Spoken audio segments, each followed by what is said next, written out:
Hi everyone, I'm Jade. What we're talking about today is mixing business with pleasure. So what does this mean? This can mean when you go for a business trip, you also have a little bit of fun while you're there. But it can also mean that when you go out with your clients, it's not all talk about work, business. You also get to know each other a bit. Maybe you have a few glasses of wine or something like that. I don't know what you do on your business trips.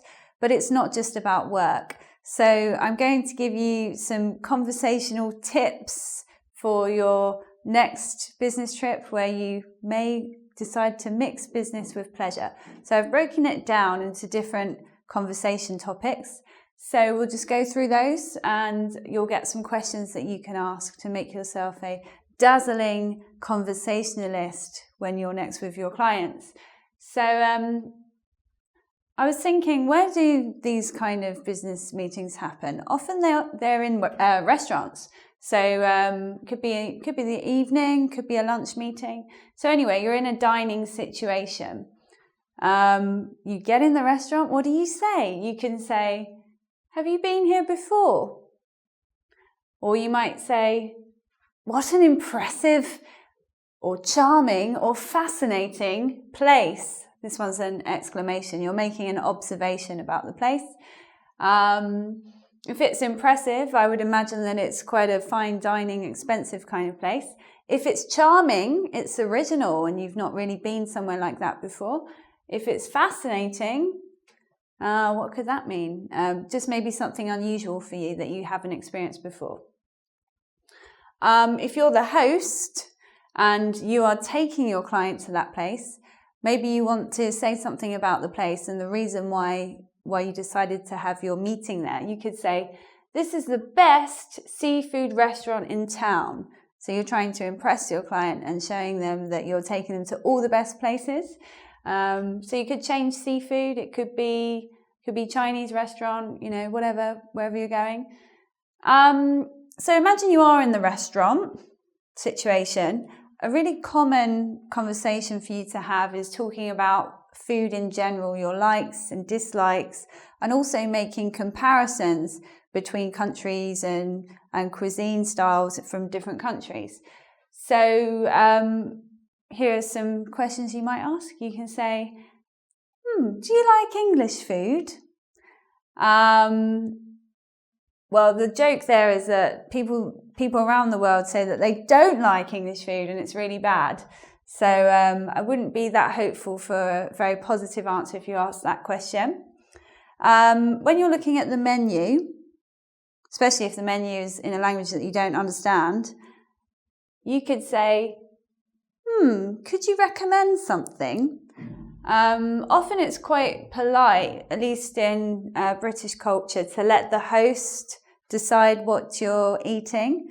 So you might want to make that offer, say, "Can you recommend something?" You can also ask this to the waiter in the restaurant as well if you really don't know what to choose. And here's another general question you could ask about food.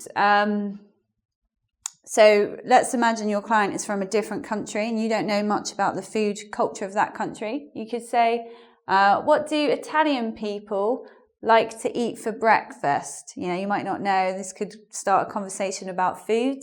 Or, it doesn't need to be a specific meal. It could be a particular celebration that you could talk about. Perhaps it's near Christmas. It's in the run-up to Christmas. You could say, "What do Italian people eat for Christmas dinner?"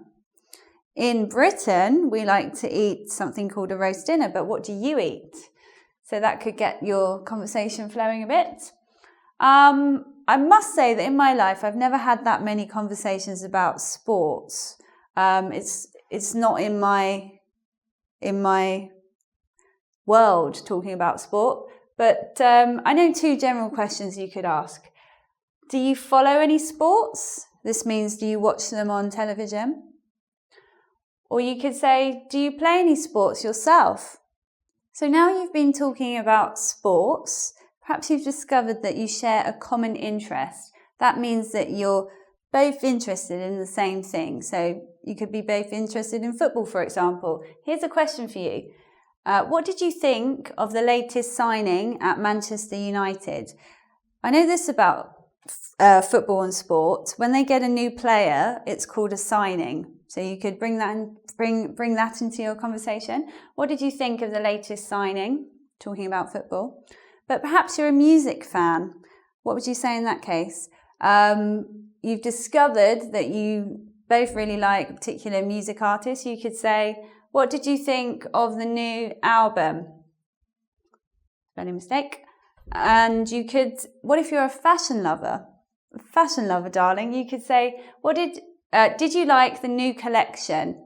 Collection is the word that we used to talk about a designer's designs for that year. So you could say, did you like the new collection? What other topics do we have now? We've got travel. This one is especially relevant if you've traveled to meet your client in a new place. Here are some general questions you could ask. Have you visited the UK? Just replace that for your own country. And that will get you talking.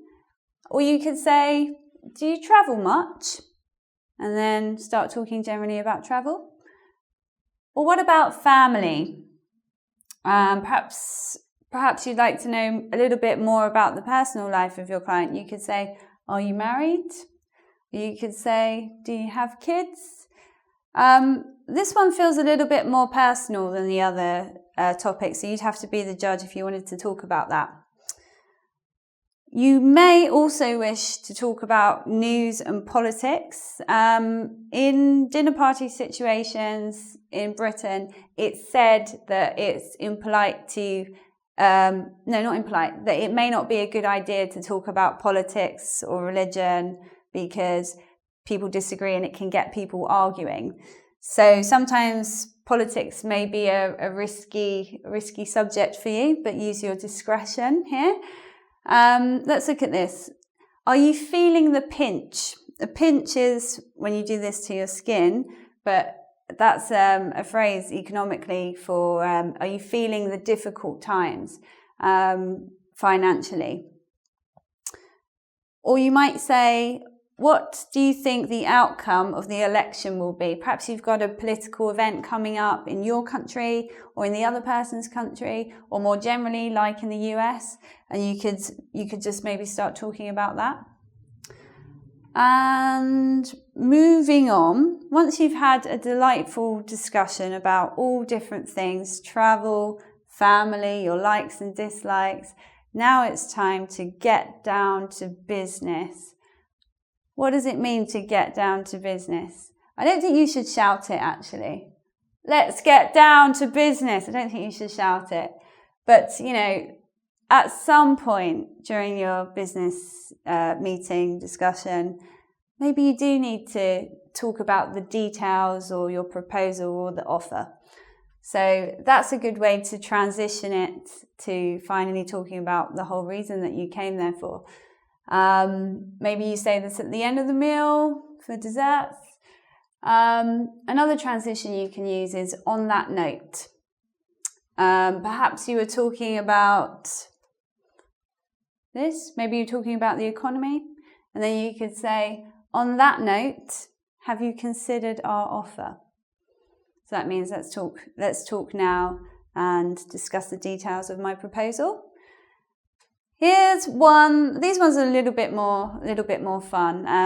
I've heard them said in movies. I don't know if people actually use them, but you could say this. Look, let's not beat around the bush. It's time to sign the contract now. This means I'm just going to be very direct with you. I'm going to be very straight.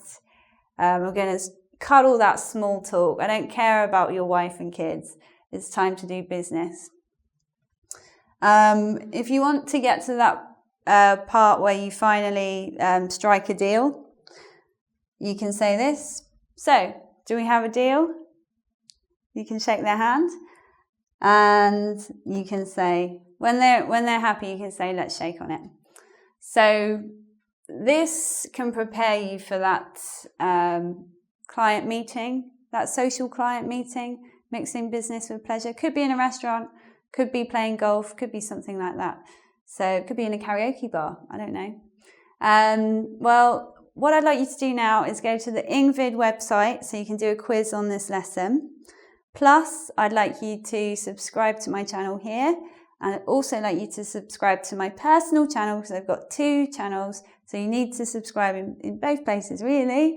And yeah, that'll be great for me. And I hope you come back and watch me again soon here on my engVid channel. So I'll see you later. And now I'm going to catch up with my clients. See you.